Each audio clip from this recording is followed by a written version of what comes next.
Sebastian, thank you very much for accepting this invitation. It's a huge pleasure to have you here. Thank you for having me. The pleasure is all mine. Well, Sebastian, before anything, I'd like you to tell your experience and background regarding the industry you work with. Yes. I'm one of the co-founders and the CEO of Ingrid Cloud. And Ingrid Cloud was founded in 2015, so it's 5 years now. Yeah, before that, we are a spin out from research conducted at KTH, Royal Institute of Technology in Stockholm, Sweden. So that research has been going on for about 15 years. So there are 3 other founders of the company that are, from that research team at KTH in Stockholm, and then I joined as well as one of the founders in 2015. Well, excellent. And well, in this sense, I'd like to know why, in the sense of what the problem you try to solve and how your company was created.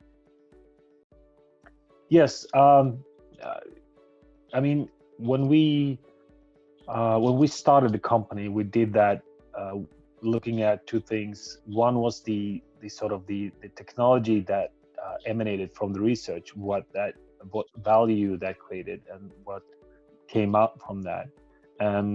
So, and then the other thing was that we looked at what problems were in the industry. And actually, I mean, what we do, we offer automated wind simulations for the AEC industry, architects, structural engineers, construction industry. And now the problem with CFD simulations, computational fluid dynamics, is that it's very complex, it's very hard. And traditionally, if you want to do a wind simulation, or if you want to study the effects of wind in an urban area, for example, you need to either go to a wind tunnel facility, which is very expensive. It can cost around 50,000 euro for a wind study, and it takes several weeks, 1 to 2 months to have the results in best case. Or if you go to a CFD engineer, to get a simulation, that takes several weeks as well. And that is a problem that we wanted to solve, because we saw that in order to create good environments for people, and to design a city that is and inclusive for all people, not only the young and healthy and strong, but for people with disabilities or elderly. It means that the designers, the urban designers and building designers, needs to take wind microclimate into account when designing, and to do that in an early design phase. So what we realize is that, architects, they aren't an urban designer, they aren't experts in CFD, and they can't wait several weeks for results in order to see if their early stage design is good enough at that point. So they need to have fast solutions, fast simulation service. They need to get the results within not more than a day, and preferably in hours, but still having a wind simulation result which is accurate, which is reliable, so that they don't make the wrong decisions based on the wind simulation. So that was the background why we wanted to create this product, and we were also able to do that thanks to the technology that came from the research. And very short term, what that technology is that what we do is that we use these intelligent algorithms to create the computational mesh that is required in order to do a simulation. We do that automatically. So instead of having a person that creates the mesh, we create it automatically, and it's optimized to create as accurate and as fast results as possible. And then we do that, we solve the the equations on a supercomputer, which means that we can really create fast results, but still having them very, very accurate and reliable.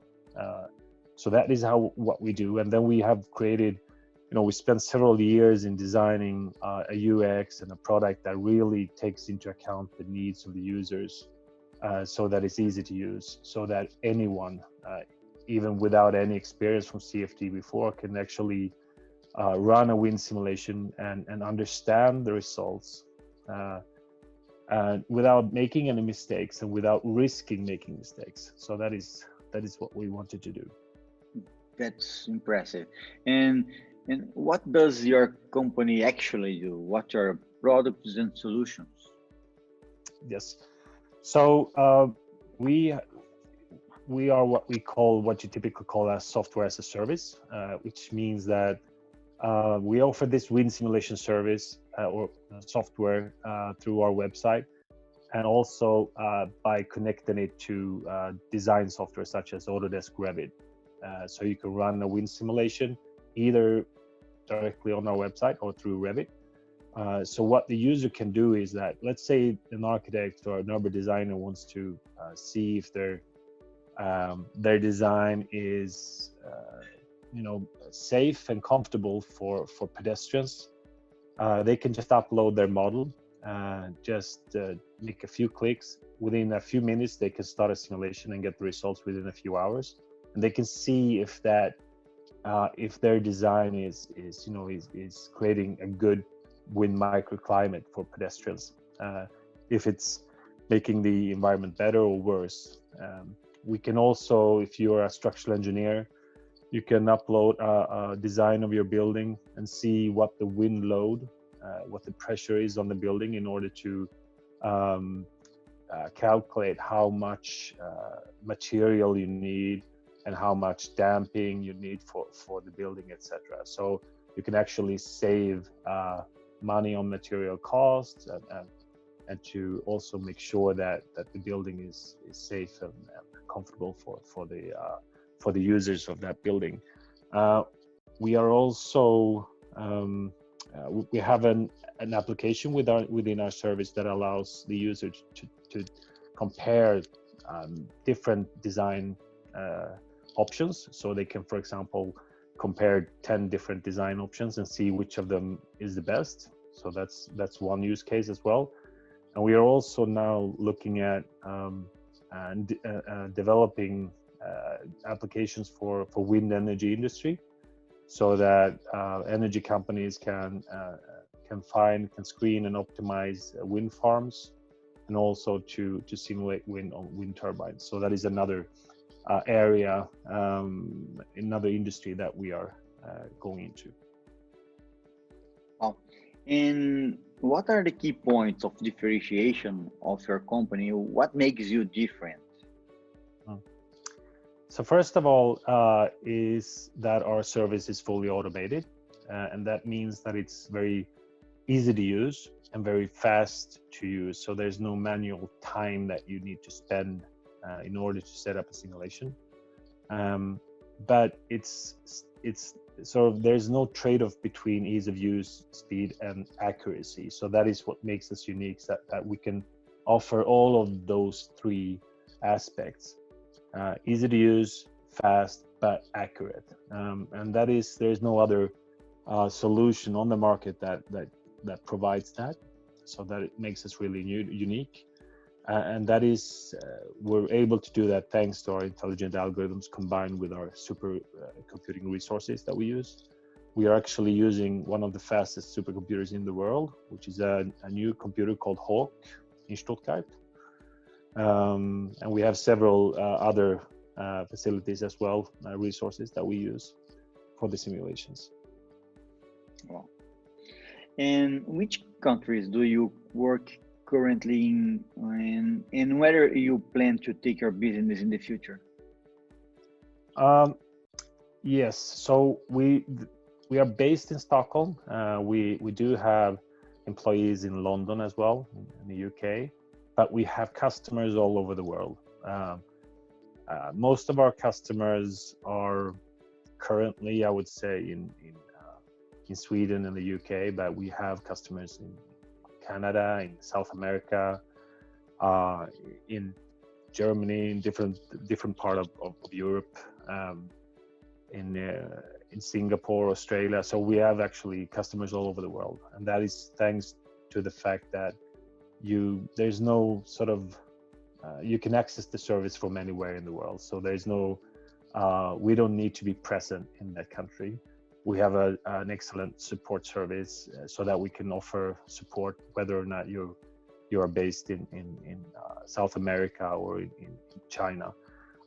So yeah, but basically we are focusing when it comes to sales and marketing. Right now we're focusing on the UK mostly and on Canada and a bit on the US. But yeah, we welcome customers from all over the world, and so there's no limitation there. Wow. And could you tell us about a successful case with a client of yours?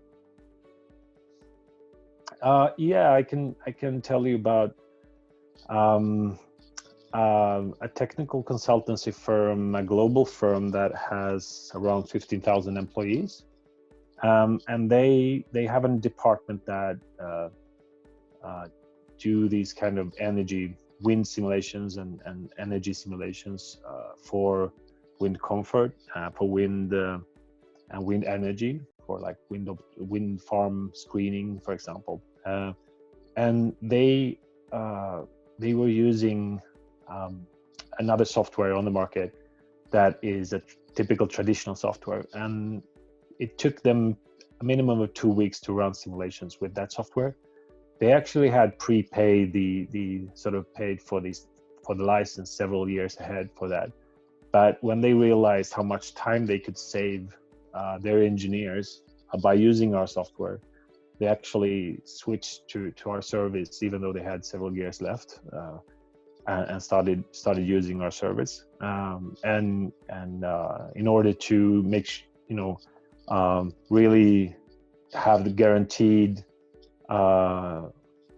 access to our service, they wanted to sign a 3-year contract with us from start, just to make sure that they would have access to our service and software. So I would say that's a very interesting case, because it's a big company, and because they so rapidly changed from an existing software and that investment to our solution. So yeah, that's one. There are some. I mean, we have customers. The biggest real estate owners in Sweden are our customers as well. And when there are some cases where they actually saw potentially dangerous areas caused by the wind for pedestrian, and that allowed them to actually plan vegetation in a park which would mitigate the wind effects in a very good way. And they changed the design on the building in order to make the wind effects less prominent. So that is a great case where we actually potentially could save a lot of value for the real estate owners, because of, if you create dangerous areas around your building, that could mean that people avoid that area, which would affect the local entrepreneurs that have offices there in the building, and restaurants and shops, which would reduce the rent for the building, etc. And also, could potentially be dangerous for someone who, an elderly person who is harmed because of the wind. So those are a couple of cases that pops into mind. Well, I would say that the real estate market is seen as conservative in relation to other sectors. But when you come to with a cheapest solution, with a fastest solution, with more accurate solution, you may say that you didn't find any resistance of the real estate market regarding your innovation, right? There's always resistance when you come with a new software. You can't, even though you have a better solution, better technology, you get more accurate, it's faster, you save money. there's always changing. If the new solution means that you have to change the way you're working, that will always take a bit more time. And it's always, status quo, changing from the way you're doing things is always sort of a challenge. And specifically, it differs from, some companies are faster than others in changing and finding the best solutions. But there's always companies that are,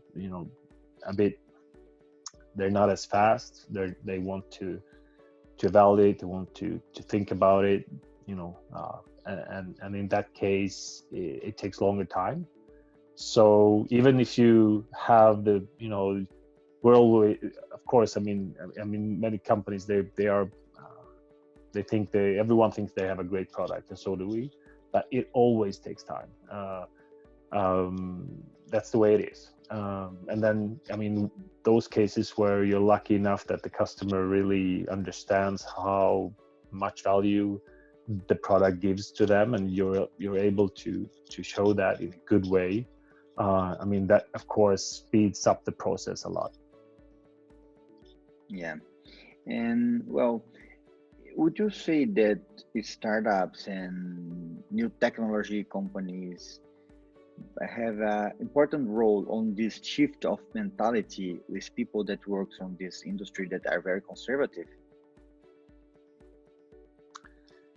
I think the startup community has, and also the success of big startups has made it sort of more legit for big companies to actually be less conservative and actually go with a startup solution.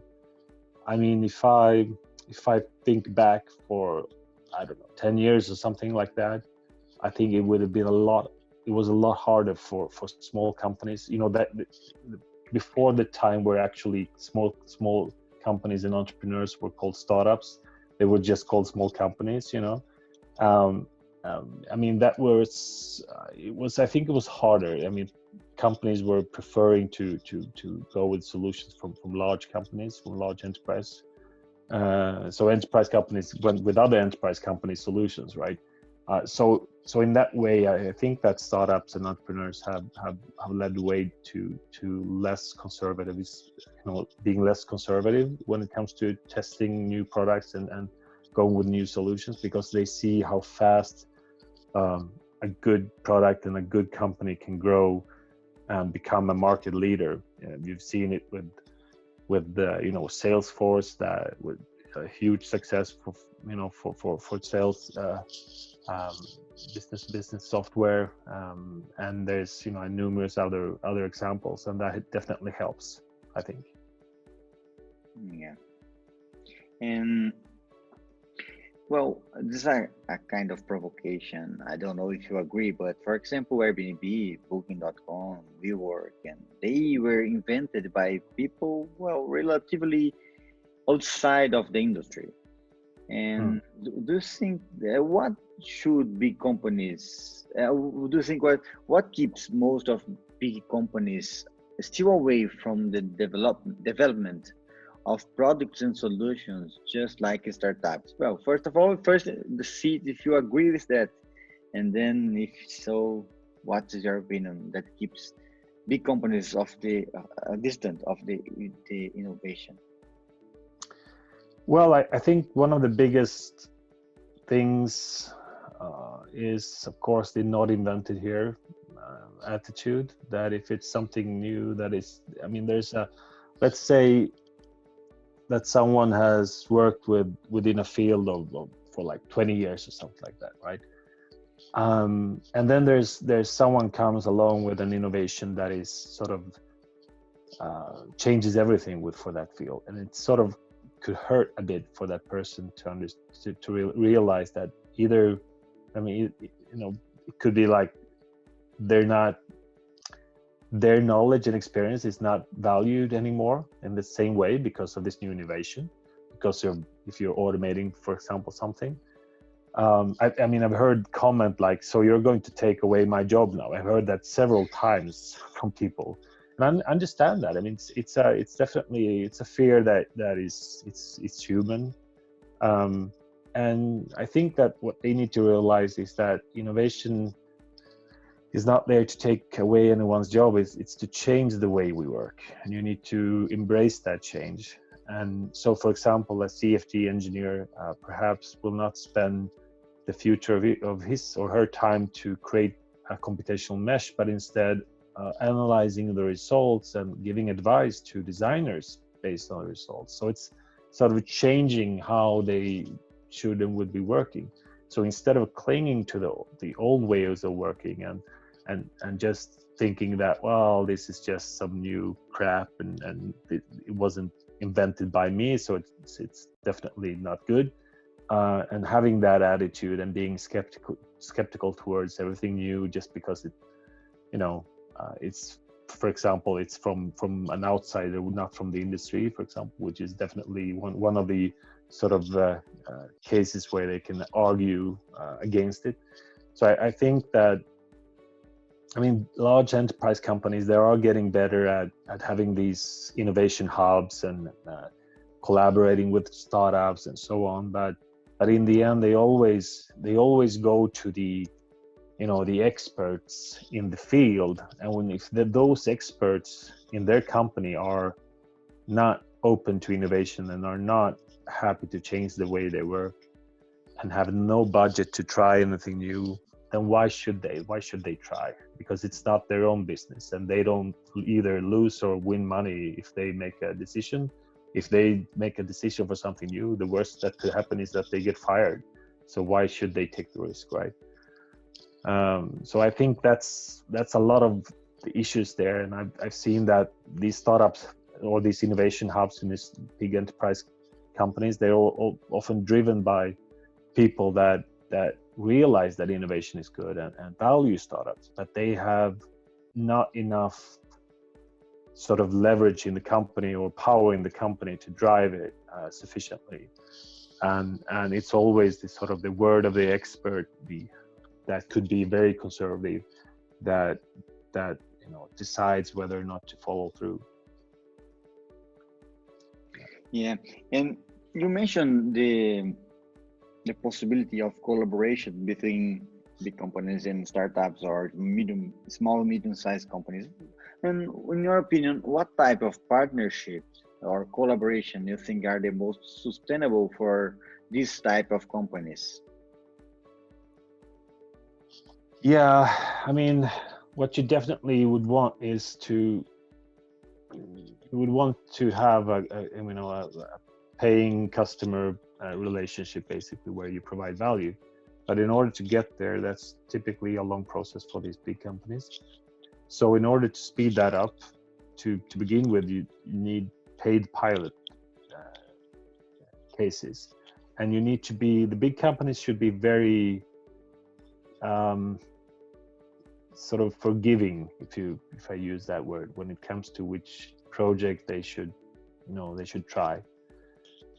Because if they have let's say that they look at 10 different products or 10 different companies, and they finance one pilot project of those, there's a big chance that they miss out on a lot of great products because they are too strict in that. They need to be very more flexible and just be permitting more pilots and pay for those. It doesn't have to be a lot of money, but paid pilots is always important because those startups need to show investors that they have paying customers when they're early stage, right? And that's why paid pilots is so important. So it's often the case that enterprise companies are the ones that are worst when it comes to actually wanting to pay for pilots. They just want everything for free, which is, it's ridiculous. They could make billions, and then there comes a small startup that have almost no money, and they say, we want to make a pilot with you, and then they say, yeah, but we want it for free. So that's really terrible, and they should just, it doesn't have to be a large sum, but just pay just at cost, right? And just pay for the pilot and be more allowing, because that is a very small investment in actually finding something that could change a lot for them, they could make a lot more money if they find something that actually make them more productive.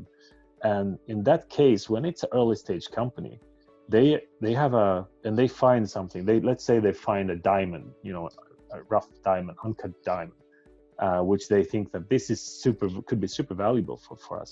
They could either buy that company, they could invest in that company for a very small amount. So it's wonderful opportunity for them to actually get that innovation on board, which they weren't able to actually innovate in-house themselves, because innovation in big enterprise companies are stagnating. Most of the innovations are happening in startups. So they should embrace that. They should see startups as the sort of the garden for their innovation, and then really be putting, if they had been putting billions in R&D in their own company, why are they so cheap in R&D, in external R&D? Because that's the way they should look at startups. That's external R&D. And if they could, a big enterprise company could spend tens of millions of euro on that external R&D. That could be worth a lot more than that. So that's the way they should be viewing it, and that's the way a partnership should start. Yeah, and that's strong. And if you could give one advice to big companies and one piece of advice to small and mid-sized companies that are at the beginning of this innovation journey, in the search for solving the needs of the market. So if you could say one piece of advice to a big companies and small companies, what would it be? So for big companies, I would say advice is that don't be so risk averse. Invest more in pilot project, in trying out, that it will pay off, because in order to find those uncut gems, you need to invest in hundreds of cases in some way, not tens of cases, right? So they need to be a lot more aggressive and generous there. For startups, everyone dreams of getting that huge customer and getting those big customers. If you are dependent on having revenue fast, if you don't have time, I wouldn't go for the big companies, because they are too slow. I would go for medium-sized companies. You can find good business in medium-sized companies.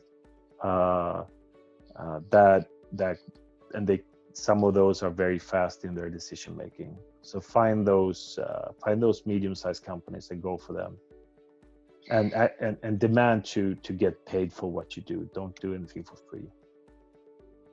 That's excellent.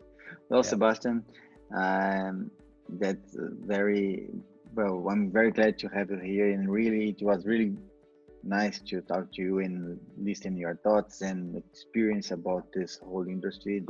Not only the industry you work with, but your experience and your opinion about suggestions of how can we be more innovative and be less conservative in this industry, in this whole industry, the construction. Thank you very much for your time. It was a huge pleasure. Thank you very much.